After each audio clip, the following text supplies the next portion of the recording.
Welcome back. You're watching Mojarto on Art. Some people read books, ask questions, or travel the world to explore the human mind. Others simply prefer the medium of art. Coming up next is a preview to Desolation, a collaboration between Indian and Italian artists. It is a curious attempt at exploring and exhibiting the chronic nuances of human lifestyle. The contemporary world is without a doubt in a state of anxiety and breathlessness. Everybody and everything, every city, nature and all beings are living in a state of uninterrupted, continuous change.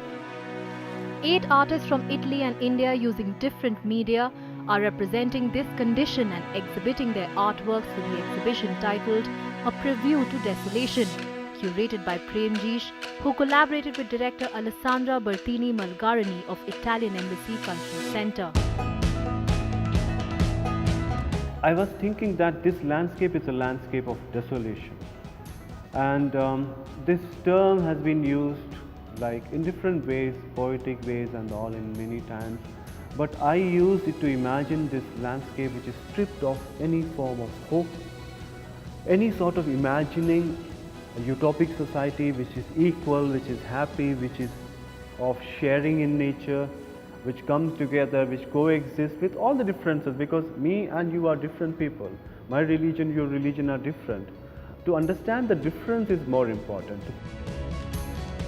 It's the sort of an umbrella that we call it Italy meets India.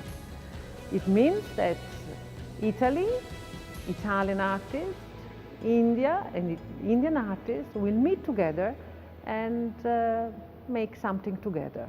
This is the idea. Premjish talks about the shared excitement around this project by 5 Indian artists, each of whom are politically sensitive and yet diverse in their approach. What happens here is that the slum occupies center space, and then you see the middle class spaces occupying the next level, and then the skyscrapers or these huge apartments are moved to the peripheries, to the boundaries.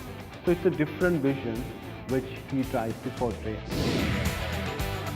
These drawings are not merely hung to look at, you can actually take it in your hand and have a closer look at it. So it is also supposed to be very interactive. So, and these citizens do not have any name. That is because for us all are the same. So she has called this work as Citizency.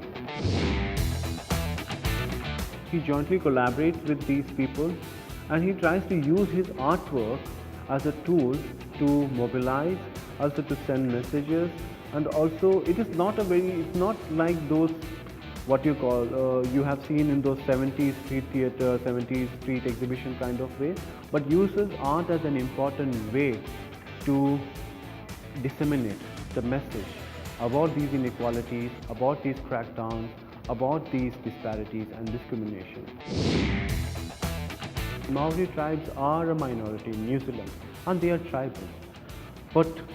And when we have this vision about, or when we have this idea about tribal, we always project them as something backward and somebody or a community which is like sleeping in history or pushed backwards in history.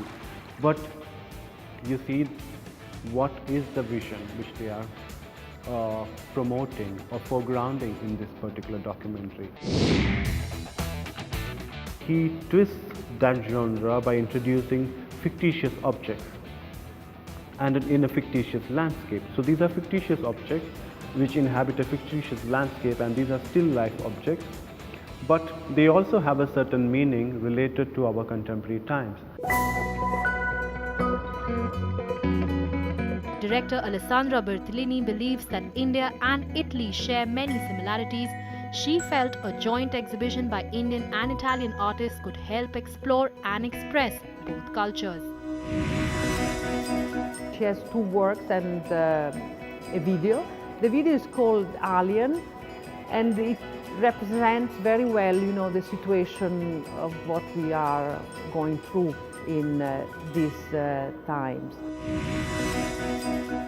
The work that we are here, that is here in the exhibition. It is an Italian ice cream, and the form of this Italian ice cream is also a mathematical formula, because to have the ice cream done in this way, you need to prepare, you know, the machine that is giving this form with a sort of formula. And she's fascinating with the idea that, you know, that there are formulas that are shaping somehow our life. And what we are exhibiting here, something that he made during his residency, taking, you know, inspiration from what he was seeing in Delhi. It was January, was quite polluted that month, and he was reflecting of how difficult it is, you know, to organize your and to accept, to manage your life with, you know, with this climate change. Ask people to come and see this exhibition as something which is reflective, and see that this is what is happening in our time, this is the reality, and what you think, and also ask yourself this question: why are you silent? Why are you not critical about it? Why are you not reacting against it?